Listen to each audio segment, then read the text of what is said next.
Baby steps. This is Infants on Thrones. I'm looking for the further light and knowledge Father promised to send me. Baby steps. Baby steps. Look for the good in everyone. All right, welcome back to Infants on Thrones. My name is Glenn Ostlund, and this is episode 887. The Thalmus whispers this to me and tells me it is true. And tells me it is true. Okay, I'm sorry. But maybe you'll see why I went with that title in a bit. So today I'm going to share with you another one of these meditations that I've created, inspired by Lights On, the audiobook series by Annaka Harris. Now, if you're not familiar with Lights On, it's basically Annaka's deep dive into one of the most fascinating questions we can ask, a great and spacious question. What is consciousness? And in the beginning of her series, she poses two deceptively simple but deeply profound questions. And the first one is, can we observe consciousness from the outside in? Like, can we detect it in something other than ourselves? Is a bat having a bat experience? Is a worm having a worm experience? What about a single cell in your body? So she's defining consciousness as the felt experience of being, and it's a tricky question because it leads us right into the deep waters of anthropomorphizing and woo-woo territory, which I love, by the way. But not everybody does. Go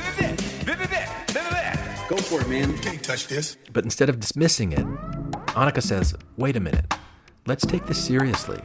Let's look at this rigorously, scientifically, because something shifted in her over the past few years, and she's seen enough to start challenging her previous assumptions. And she's looking to challenge them with others who she respects, and leads to some fascinating interviews and conversations in this docuseries. I just love it. And then her second question that she asks is consciousness causal? Does it do anything? Does it have a function? So intuitively we might say, well, of course it does. Like if you put your hand on a hot stove, you feel the pain, and so you pull your hand away. Obviously, your conscious awareness of the pain caused you to move, right? But the neuroscience tells a different story. It turns out that your body starts reacting and pulling your hand away before you even become consciously aware of the pain. So that intuitive explanation that consciousness is what causes your behavior, it starts to fall apart. And that raises even more great and spacious questions. If consciousness is not causing the action, then what is actually doing it? Anyway, it's just so fascinating to me. I just love it. So all of this has inspired me to create this meditation that I'm sharing with you today, one that I am calling the Bucket Brigade of Hearing, a meditation on the felt experience of sound. Now, this meditation uses a metaphor. An old-timey fireman bucket brigade, where firefighters pass a bucket of water hand to hand from a well to a fire.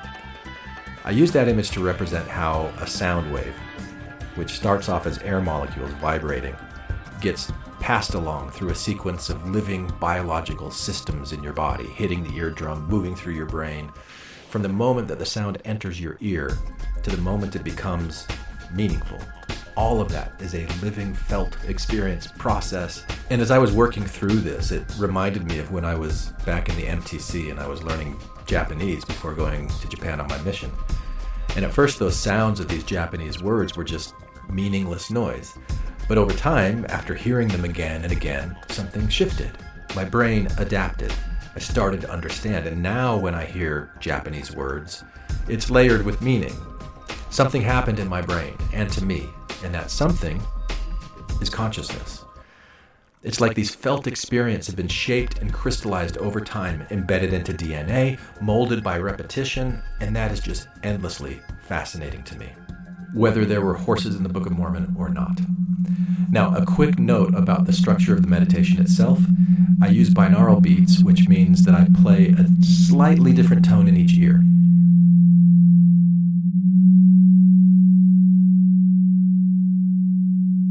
Your brain detects the difference between those tones and creates a phantom frequency, and that frequency actually maps onto different brainwave states. So if you're hearing a 10 hertz difference, your brain resonates in the alpha range, which is a calm, relaxed state. The full structure looks like this: 2 minutes of alpha waves, 3 minutes of theta, which is like a deep meditation brainwave state, 5 minutes of delta, which is like your deep sleep brainwave state, 8 minutes of gamma, which is this high frequency insight brainwave state when you get those aha moments of synthesizing information together, and then 2 more minutes of alpha to return. Now that's a 20-minute cycle. And this meditation is actually over an hour long, so it contains 3 of those cycles. And yeah, it's a bit of a deep dive, so if you're new to meditation, it might feel really long, but trust me, the effects are powerful.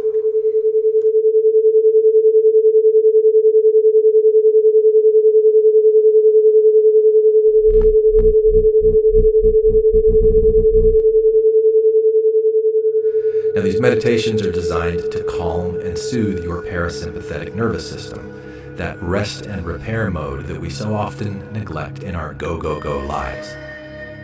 I started making these meditations for myself, just as a way to wind down at the end of the day, and I listen to them at night while I stretch and I do like yoga stuff on the floor.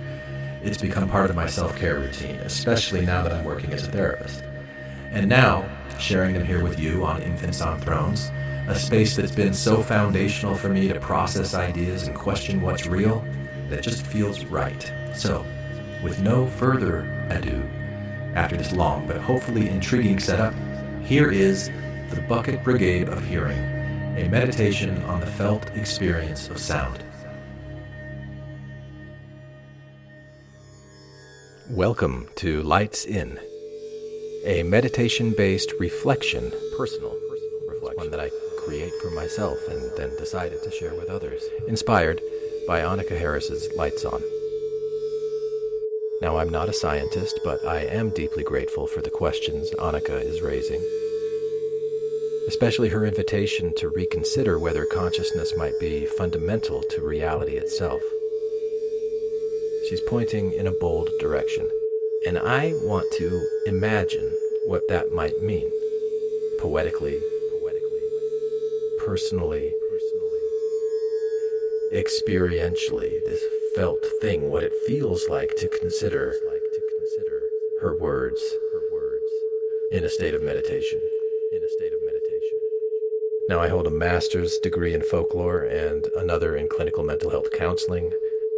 I work as a therapist, and I'm fascinated by the power of story and sound. Not just what's true, but what truly transforms us. These meditations that I'm playing with blend reflection, binaural beats for brainwave entrainment, and open-ended wonder, designed to invite you into your own felt experience, like an audio Rorschach ink blot designed to allow you to explore the kaleidoscopic imprint of your own life upon the fabric of your mind. Thank you for being here. Yoroshiku onegai shimasu.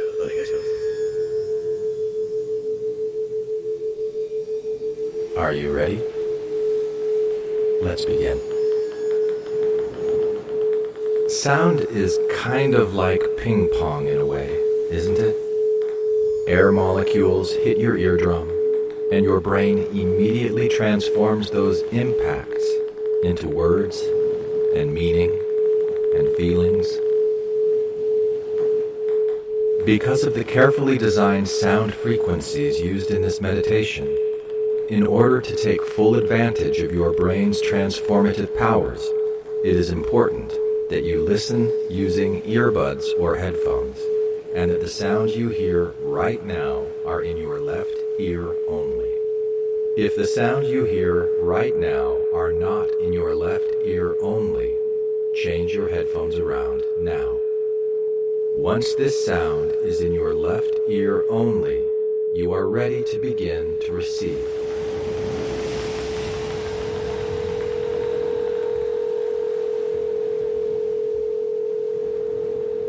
Settle into a comfortable position and begin breathing deeply. In, 2, 3, 4. Out, 2, 3, 4. In, 2, 3, 4. Out, 2, 3, 4. In, keep your focus on your breath. 4. Out, 2, 3, 4. All right. In, 2, 3, 4. Let's explore this idea.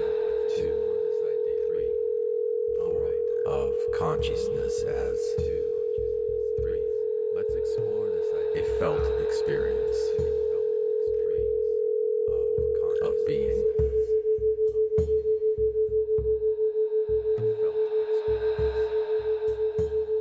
In Chapter 1 of Lights On, Annaka Harris poses two deceptively simple questions at the heart of the mystery of consciousness.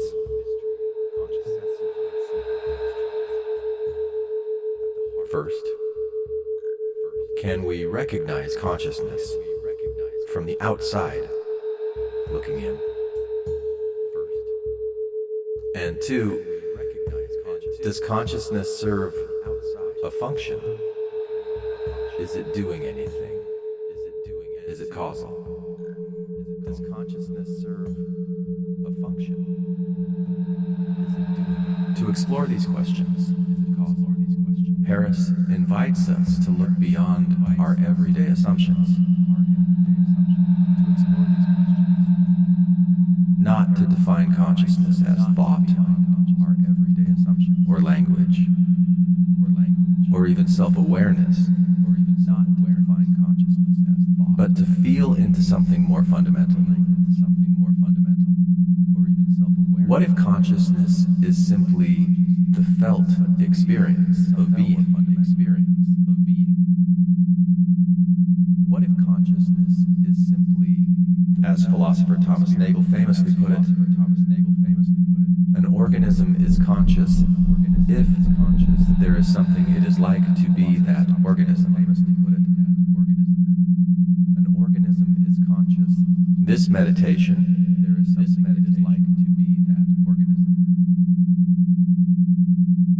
is an imaginative response to that question. It doesn't explain. It wonders. An imaginative response to that question. It doesn't prove. It feels. It wonders. It's an attempt to stretch awareness into the smallest parts of you. It feels. Into the living systems that create the experience you call hearing. What you're doing right now without even thinking about it.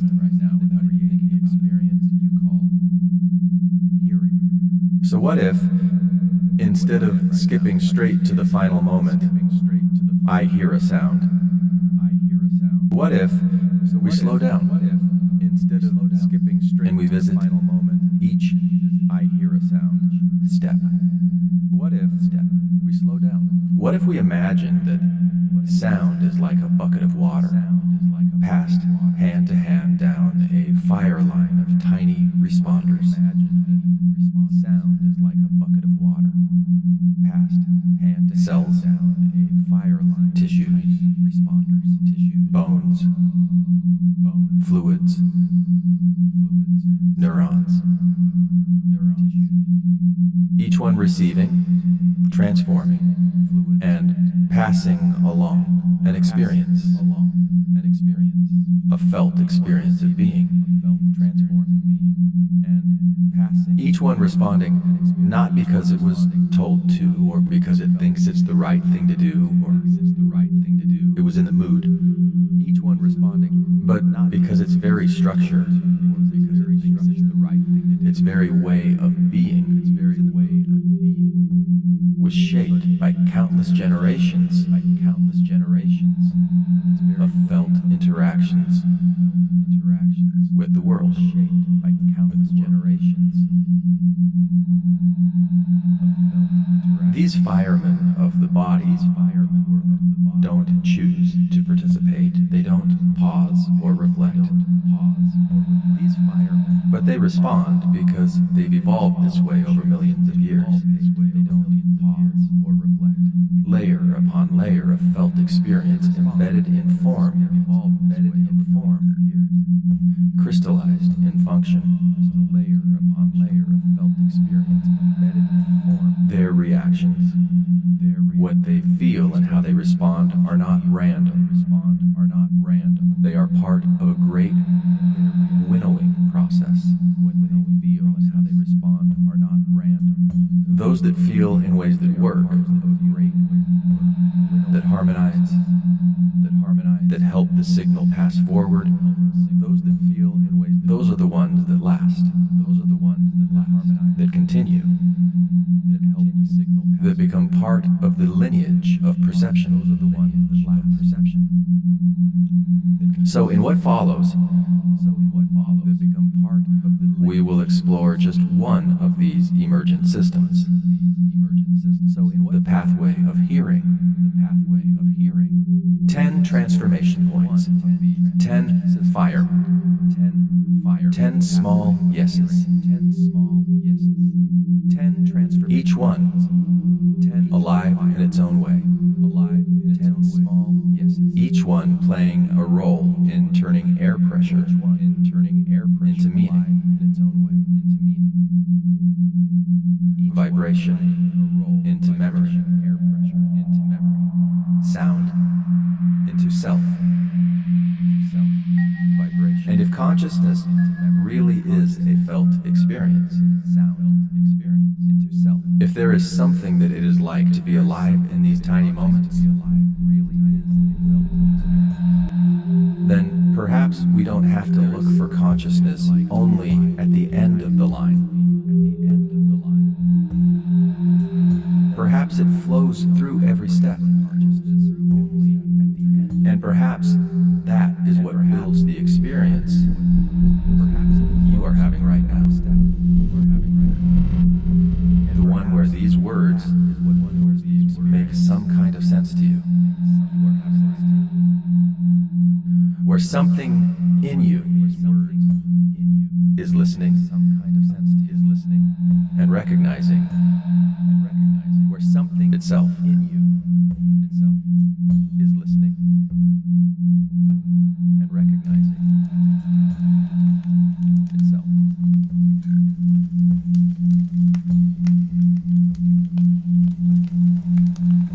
Imagine there's a fire. There's a real one.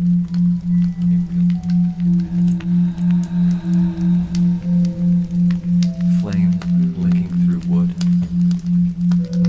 Smoke curling into the sky. And 10 firemen stand in a line. Each one passing a bucket of water, hand to hand, from the well to the flame. But this is not a story about fire.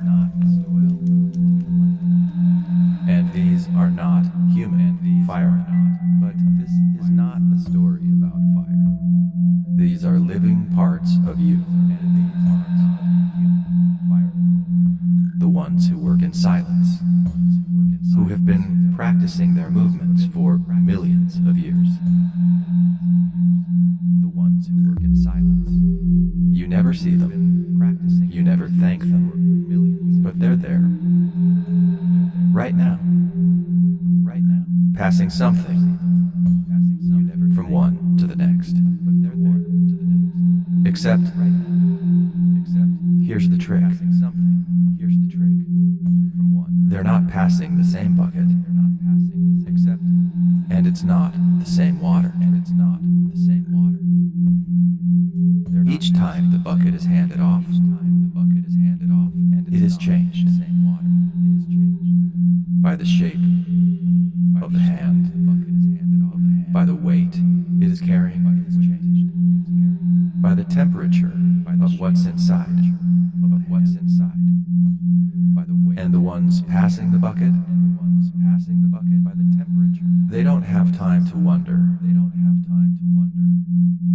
They don't stop to think.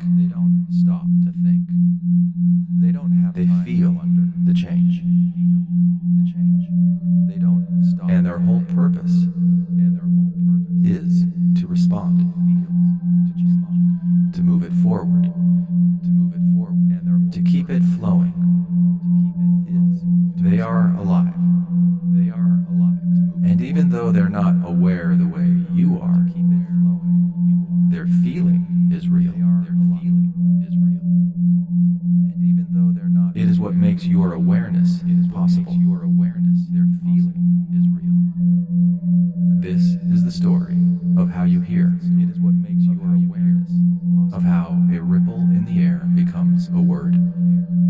This is the story of a memory, a feeling in your chest. Becomes a word. And it starts, as all good stories do, with a whisper.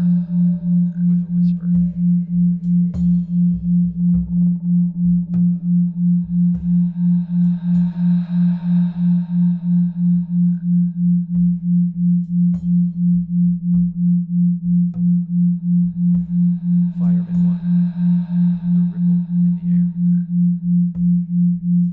He's not a person. Fireman 1, he does not have skin. The ripple in the air. He's not a person. A molecule. He's not a person. He does not have skin or breathe in air. He is just a molecule. A puff of nitrogen, maybe. Or a pair of bonded oxygen atoms. Part of the great sky body you live in. Floating. Bouncing. He feels it. Bouncing. Part of the great sky body you live in. And he feels it.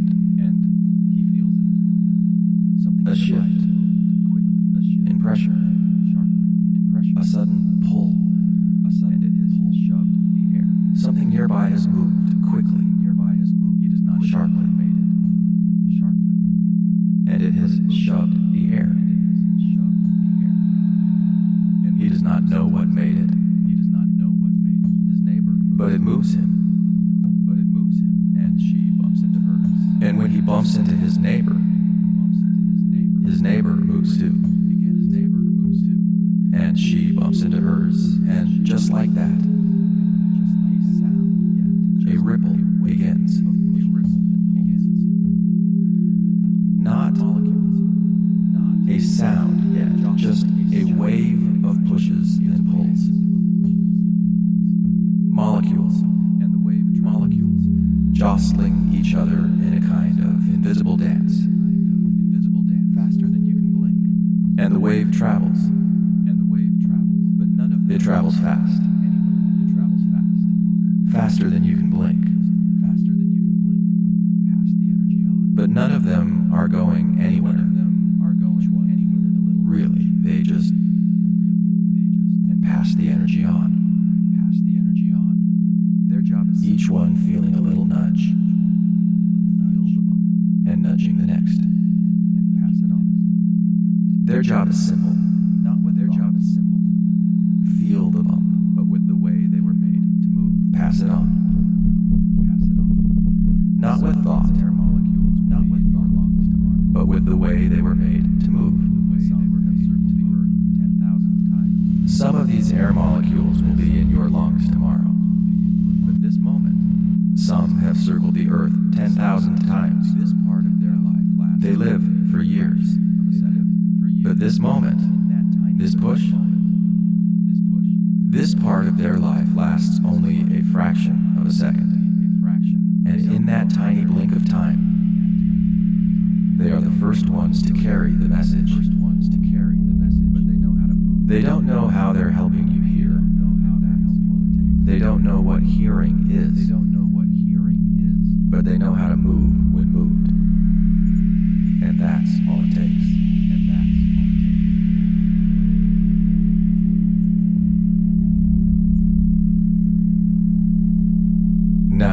Let's meet Fireman 2, the one who stands at the edge of your body, the first to receive the ripple that travels through the air, the one whose whole life is spent listening without ears.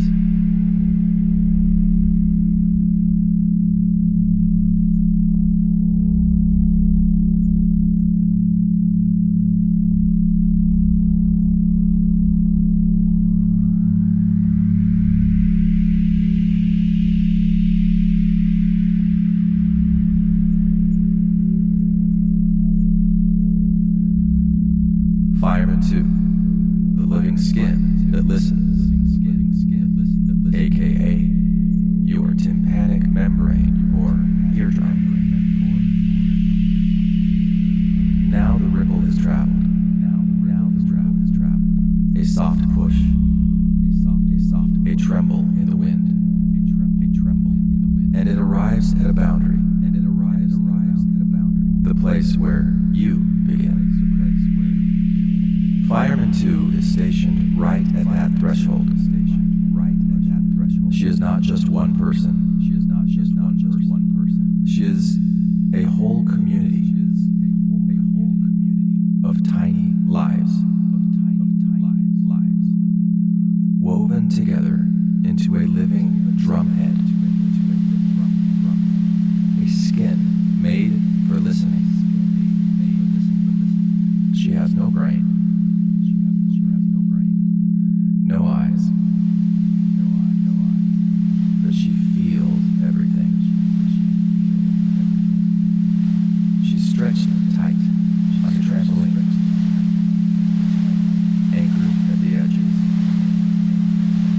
tuned over generations to vibrate just right. When the wave touches her, when the pattern of pushes and pulls reaches her surface, she doesn't ask what it is. She doesn't need to. She just moves. She trembles in the shape of the wave. Not randomly. Exactly. As if she was waiting for this rhythm. This moment. Inside her, millions of living cells respond. Some are on the outer edge, exposed to the world.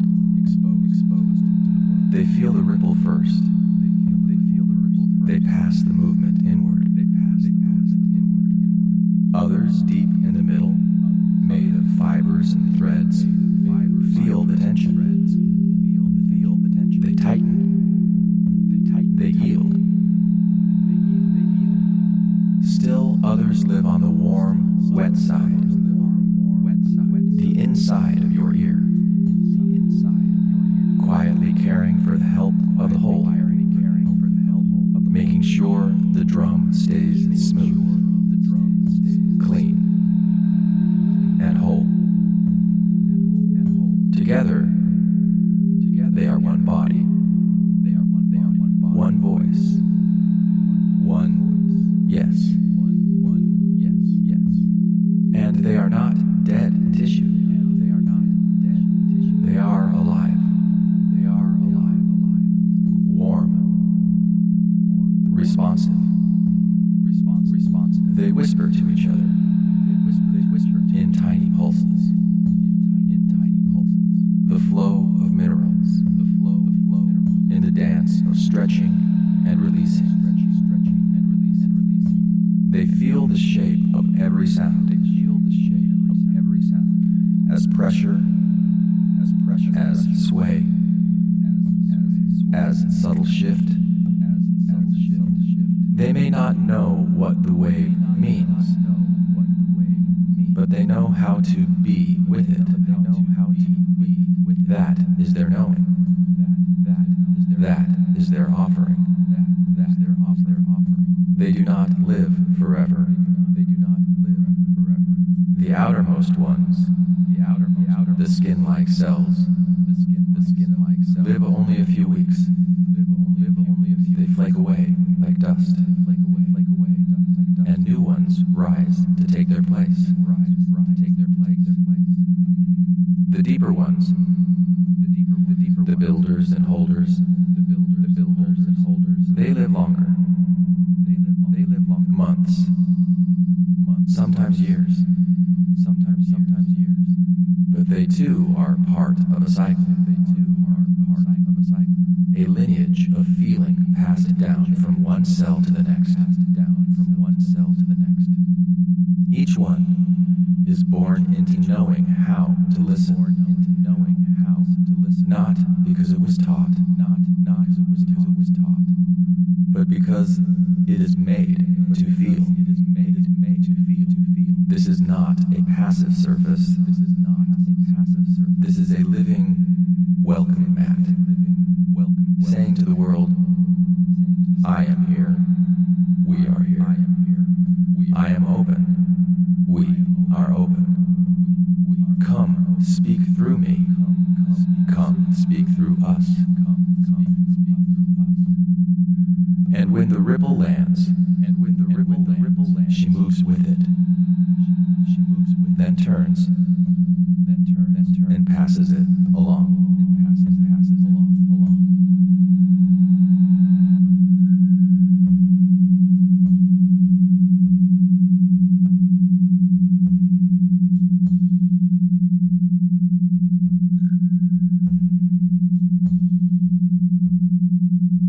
And with it we move forward. The ripple has touched the living drum. She felt it, trembled with it, became it for a moment. And now she turns to the next in line, one who is older than language, older than breath, one whose body remembers a time before hearing even had a name.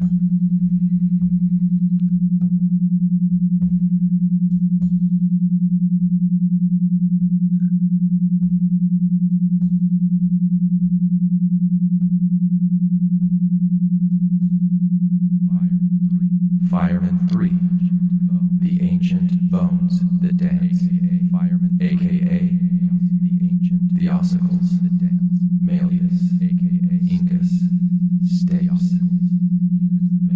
He lives in the dark, deep inside the hollow of your skull. He never sees the light, but he's been here longer than most. He is bone, not the kind you walk on, but the kind you once chewed with. A long time ago, his ancestors were part of the jaw. They crushed bugs and cracked shells, but something shifted. A tiny fork in the tree of life. And now, millions of years later, he dances. He does not dance alone. He stands in a chain. Three small bones. No bigger than grains of rice. Joined like delicate levers. Together, they are the Malleus, the Incus, and the Stapes. You can call them the hammer, the anvil, and the stirrup. They're not just clever names. They are shapes. And each one is designed to catch and pass motion from one to the next. When the drum moves, the hammer moves. It lifts slightly. The wave passes into the anvil. A solid feeling, a grounding. And then the stirrup rocks gently back and forth, like a boot saddle, pressing against the entrance to the next world, the spiral of the inner ear. These bones do not feel in the way soft tissue does. They do not have nerve endings inside. They do not flinch. They do not have nerve endings inside. But they carry a memory in their shape. Their felt experience is the tension of joints, in the pulling of ligaments, in the precise angles of motion that only happen when the wave is just right. They feel like a bridge under a footstep, not aware of the traveler, but aware of the weight, the rhythm, the presence. They answer with movement. They answer with amplification. Taking the quiet tremble of the eardrum and making it stronger, more focused, more exact. They are wrapped in life. Tiny muscles that can stiffen them. Nerve fibers that watch over them. Their surface is lined with living cells that keep them clean and smooth. Bathed in fluid, protected from corrosion. But the bones themselves, they last a lifetime. Once formed, they are among the most stable parts of you.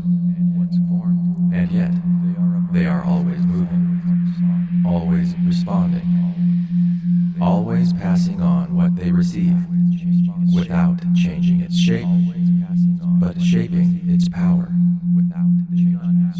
They do not ask what the wave means. They simply say, "Let me carry this for you. Let me make it strong."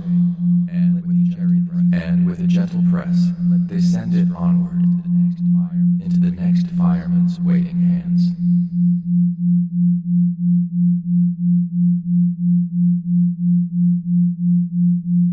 The wave has grown stronger now, shaped and amplified by ancient bone. And now it reaches the next figure in the line. One of the most mysterious, intricate, and fluid-filled beings in the entire body. The wave no longer travels through air or bone. Now it enters water.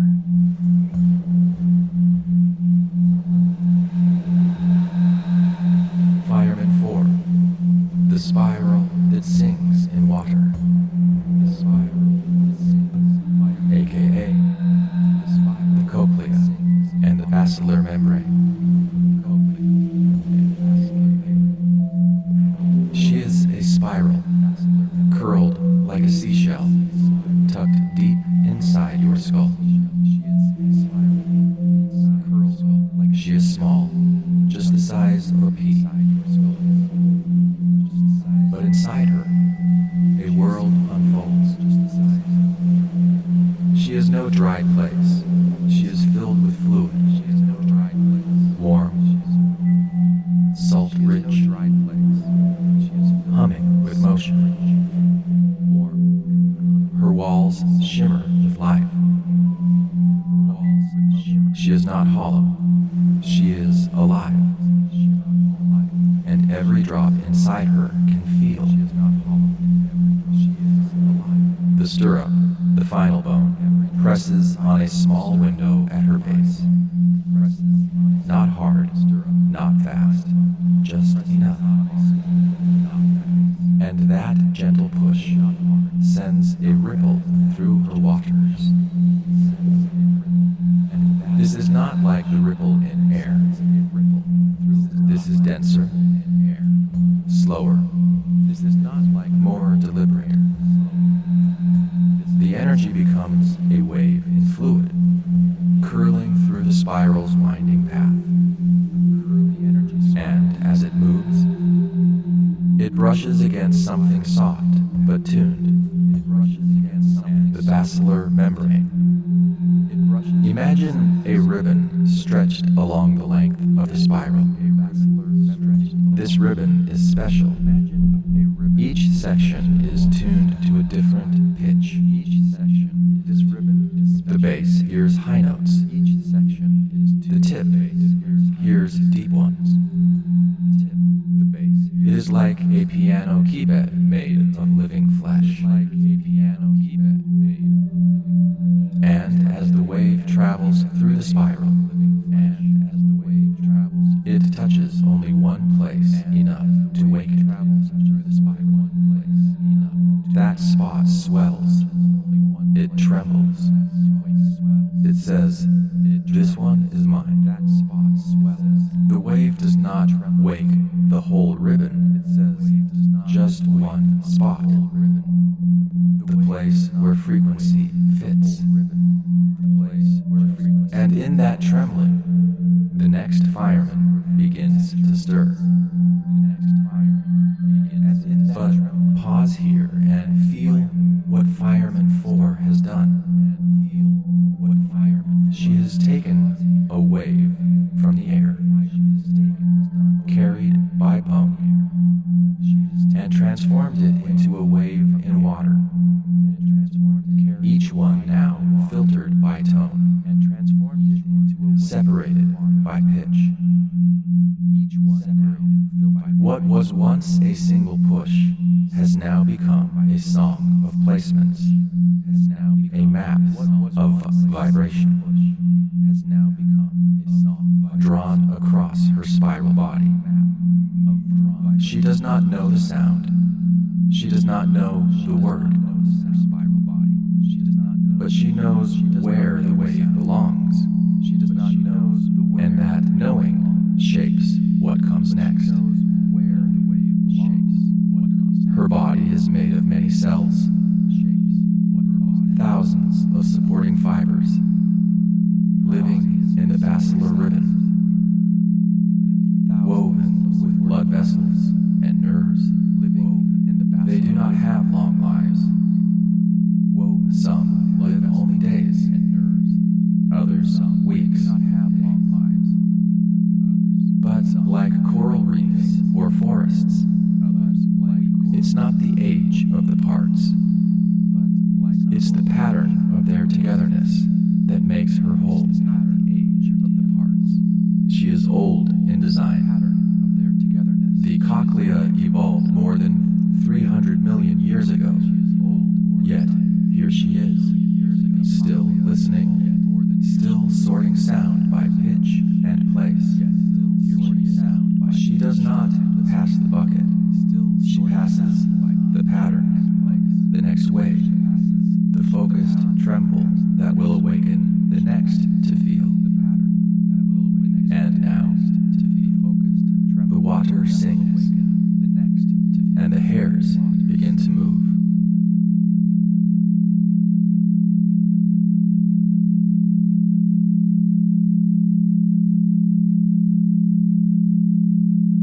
Now the wave has curled its way through the spiral, pressing gently against one special place along the basilar ribbon, the place whose pitch matches the sound. That place trembles, and in that trembling something stirs, not large, not loud. Tiny hairs begin to move.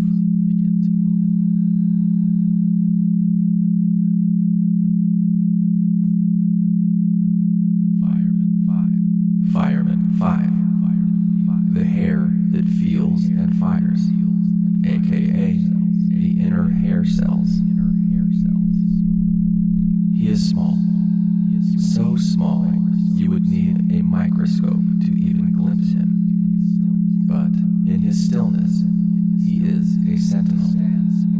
He stands along the basilar membrane, with about 3,500 siblings, all lined up like a row of reed stalks in a slow-moving river.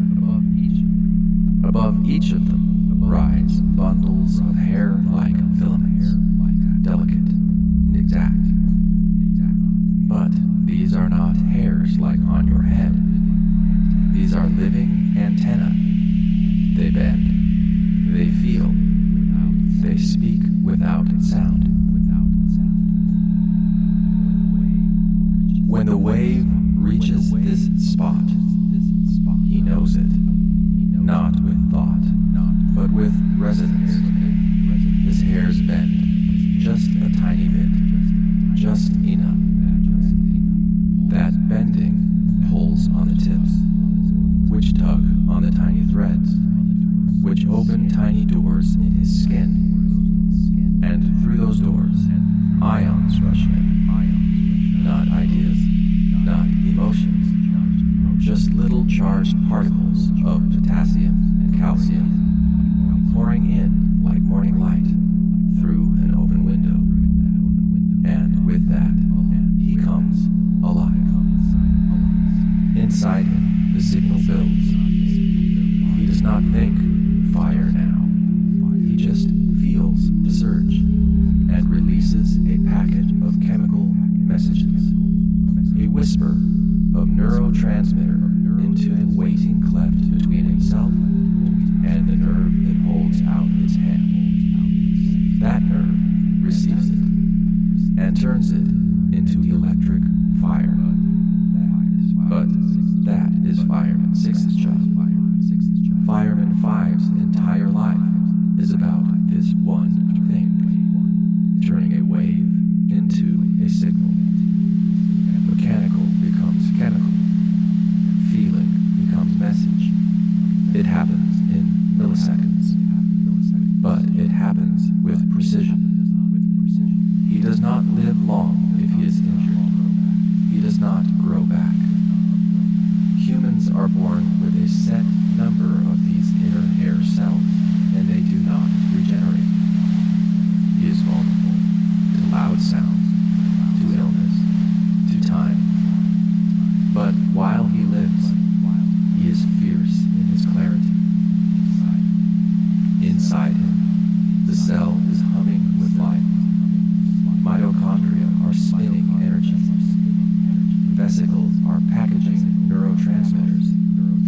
Calcium levels are shifting like tides.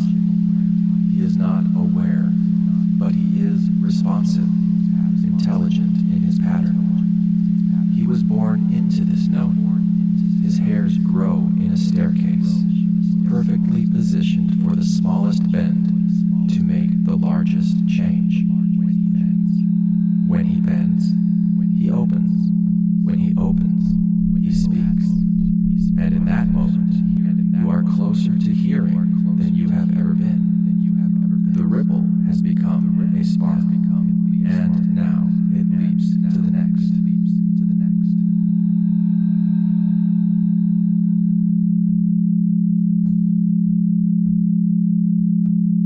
The wave has touched the hair. The hair has bent and opened. The ion doors have flooded with charge, and Fireman 5 has whispered his chemical message into the gap. And now, a hand reaches across that space, a long, slender hand, ready to catch the message and carry it with speed and fire.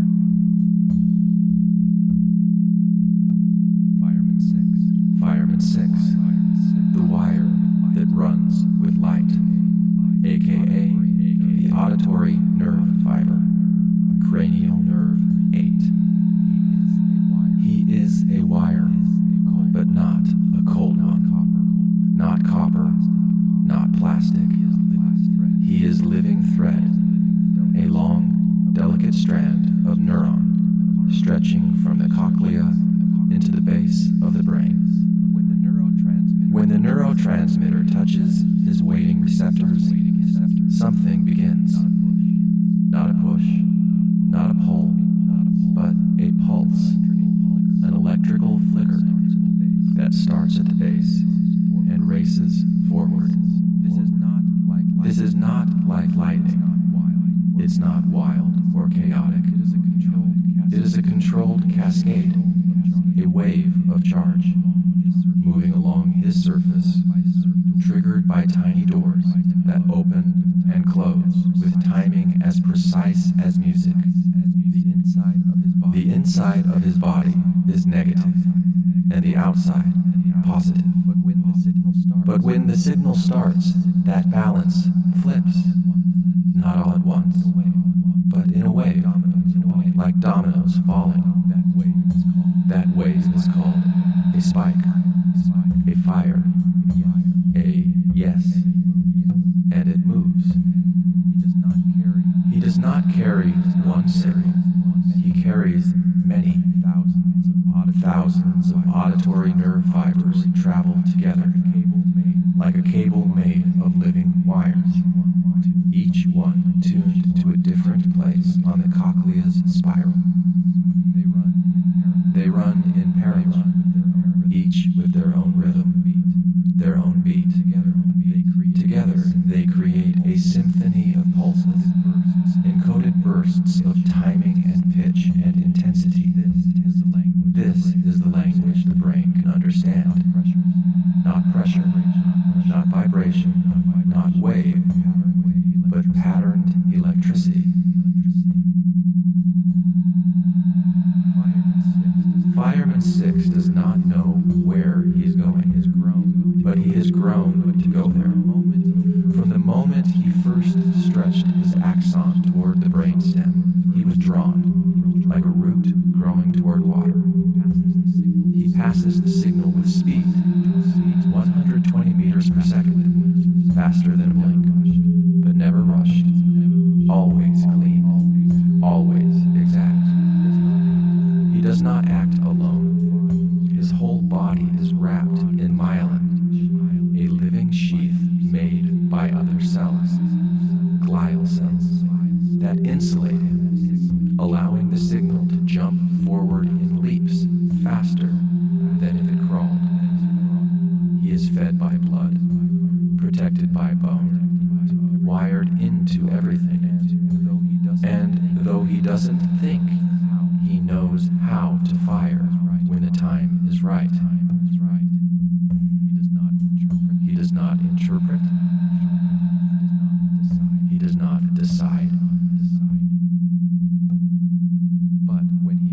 But when he fires, the brain listens because his signal is pure. And as he runs, carrying the spark passed from the spiral, he brings the wave closer to becoming a sound you might recognize.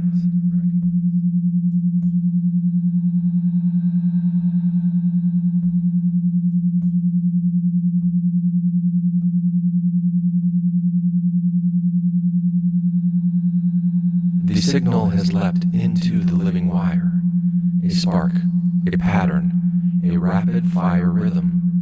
It travels fast, with purpose, toward the base of the brain where things begin to be noticed, compared, shaped into pattern. This is where hearing becomes geometry, and where the first taste of direction, timing, and form emerges.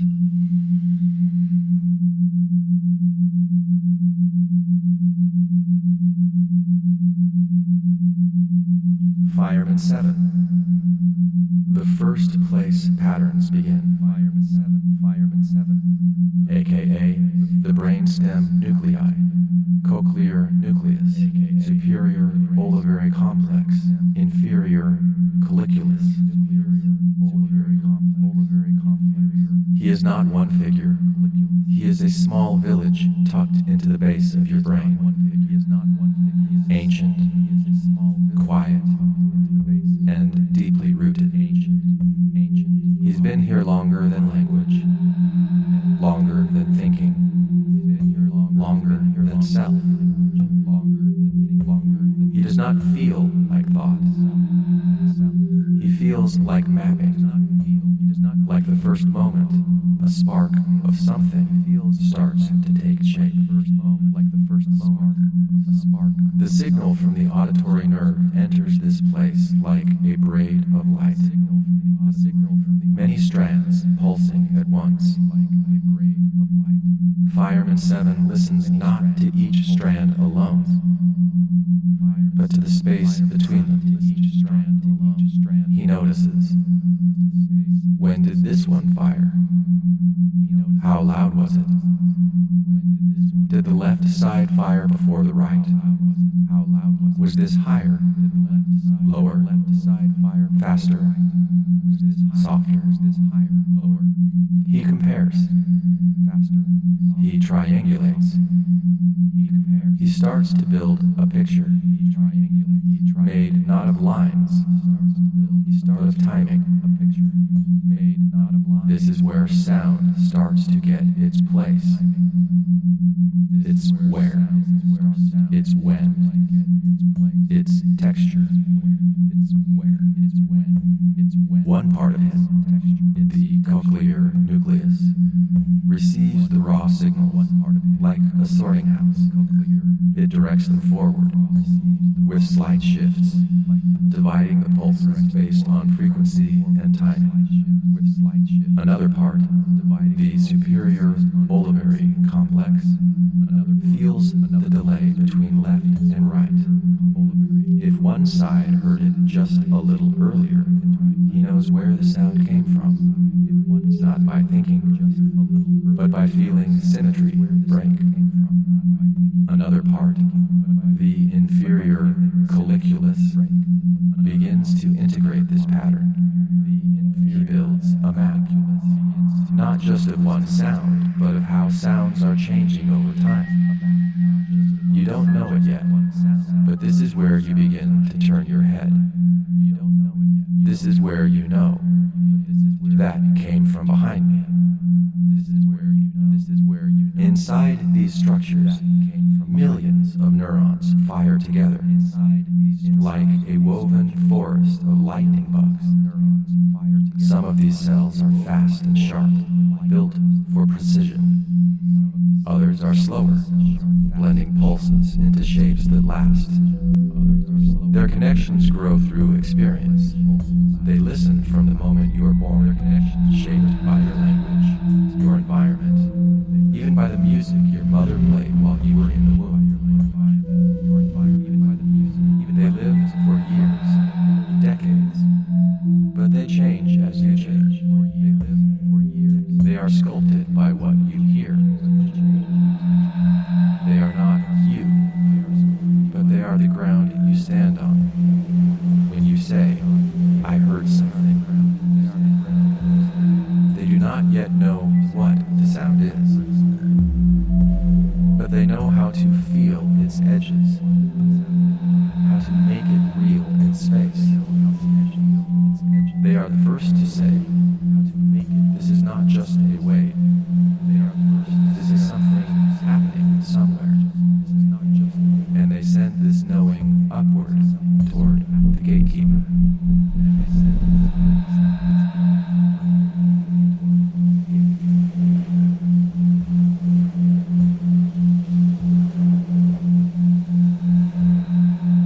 The signal has been shaped into space and time, mapped in pulses, weighted in patterns. The village at the base of the brain has done its work. Now the signal must pass through a gate, but not one that opens for just anything. This next figure is not easily moved. He listens for importance. He listens for context. He decides what gets through.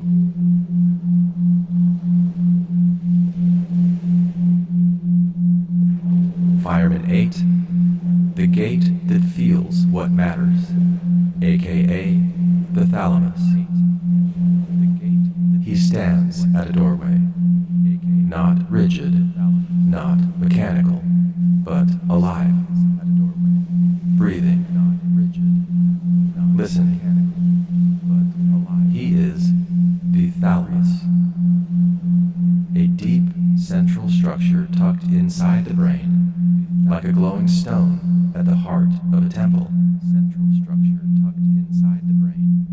is not one gate, he is many.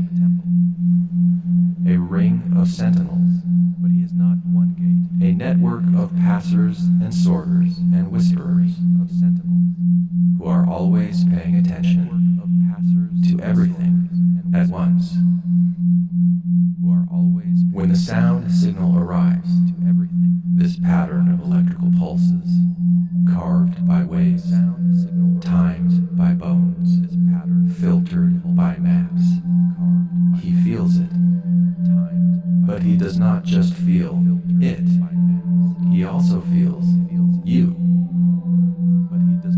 Are you asleep? Are you alert? Are you dreaming? Are you in danger? He listens to your state and to the signal. And only when the two match in meaning, when the signal matters, he opens. The part of him dedicated to sound is called the medial geniculate nucleus. But that name is just a label. What he really is a relay with wisdom. He does not create meaning, but he passes on what is meaningful. And in doing so, he shapes what becomes conscious. And if he stays closed, you never know the sound was there. If he opens, the sound steps into your world. His body is made of neurons, like the others, but more connected. He is richly networked with the cortex, sending signals upward and receiving feedback downward. He and the cortex are in conversation, always, a loop, a circuit of rhythm. He is modulated by attention, by emotion, by memory. Not only because he feels those things, but because he has been shaped by them. Inside him, the neurons pulse like gates. Some fire quickly inside him. Some are timed to your heartbeat. Some respond only if the signal is strong and expected. He is a filter, but also a resonator. When the signal matches the body's need, he rings like a bell and sends the pattern forward, pure and ready. He does not think, but he knows. He knows what to let in. He opens and the sound continues. Now etched with meaning, not yet known, but invited.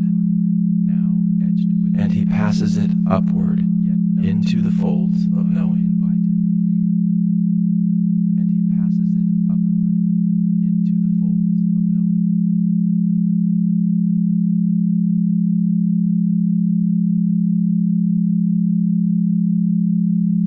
Yes, let's follow it up now, into the folds of the brain, where the signal the thalamus is passed is finally met with full attention.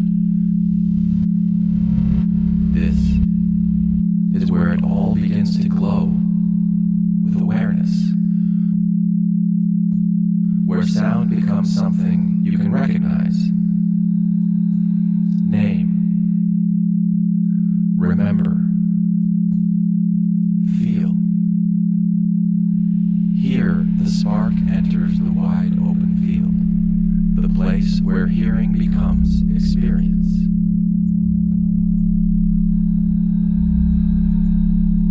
Fireman 9, the field where sound wakes up, aka the auditory cortex. She does not move quickly.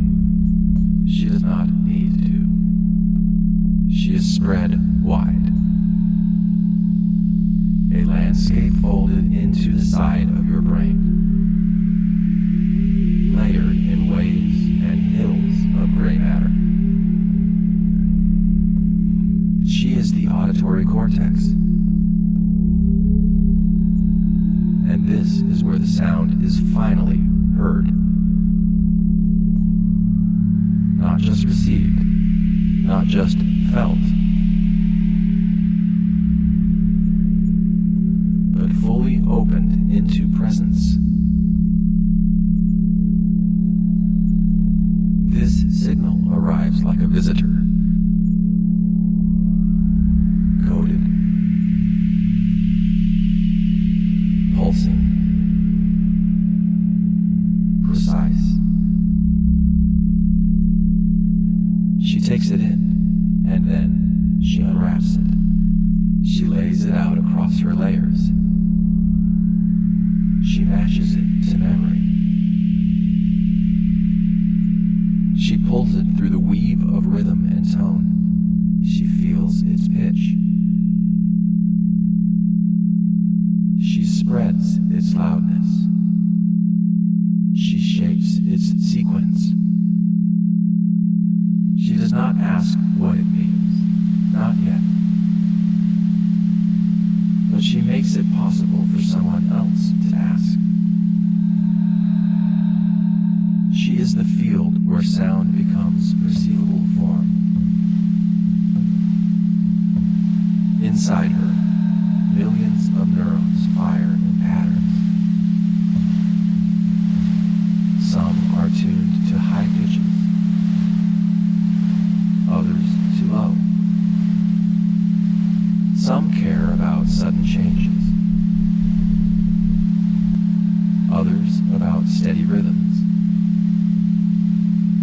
Some sparks only when a familiar pattern returns. A voice, a tone, a melody you have heard before. They form columns, many processors stacked together, each listening in their own way, and together they light up. And when the right sound arrives, you might not recognize it yet, but you are hearing it.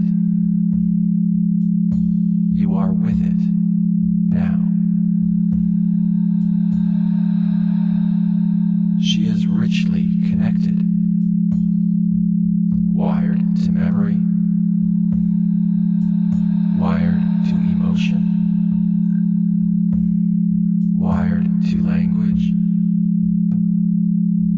But here, she is still just sound. Raw, organized sound. The felt shape of vibration made real in space and time.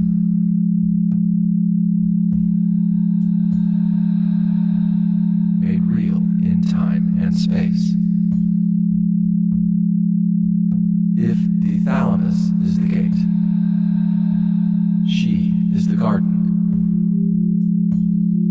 She takes what has passed through and lets it bloom.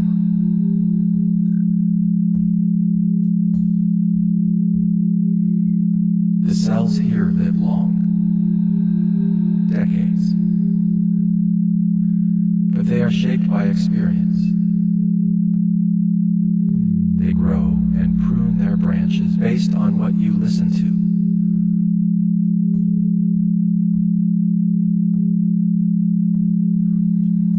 They grow and prune their branches based on what you listen to. They change their strength based on what you love. what you fear, what you repeat. They are not static. They are learning all the time. Not by thinking, but by feeling what returns and shaping themselves to meet it better. When you hear music, it begins here. When you hear someone say your name, it begins here. She is not the one who names it. She is not the one who feels joy or sorrow. But she gives you the sound itself made real, held long enough for someone else to turn it into meaning. And so, she passes the glow onward. The sound is ready to be recognized, to be felt, to be known. One more step, one more transformation. The signal has traveled from ripple to vibration, from bone to fluid, from spark to pattern, from field to presence. And now, it crosses the final threshold into the place where sound becomes you. Where you say, I know that voice. I remember that song. That word makes me feel something. Now we meet the one who knows.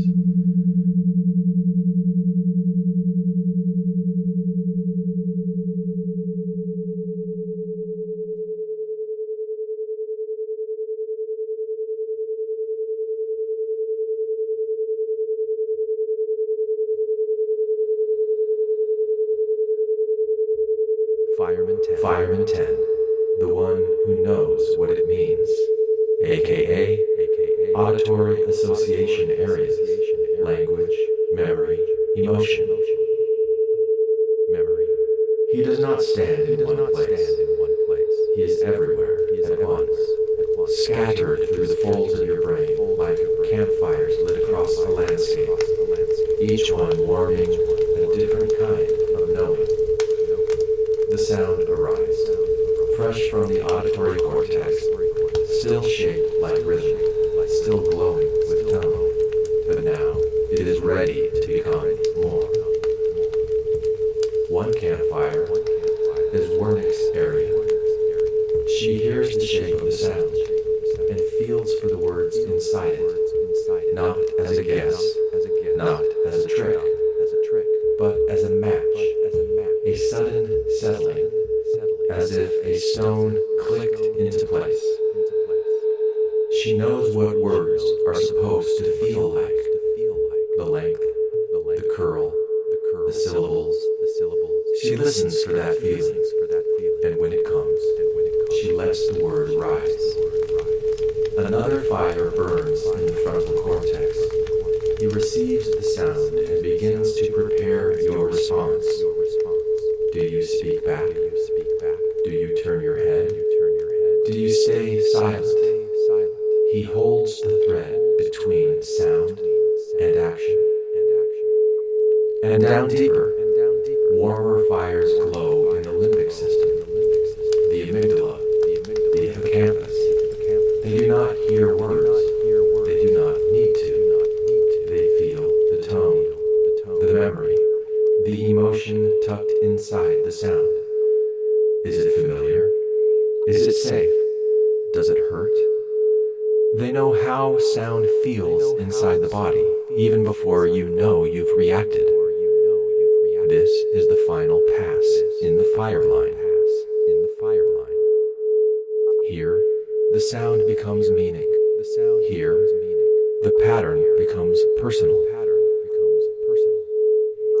You recognize the voice.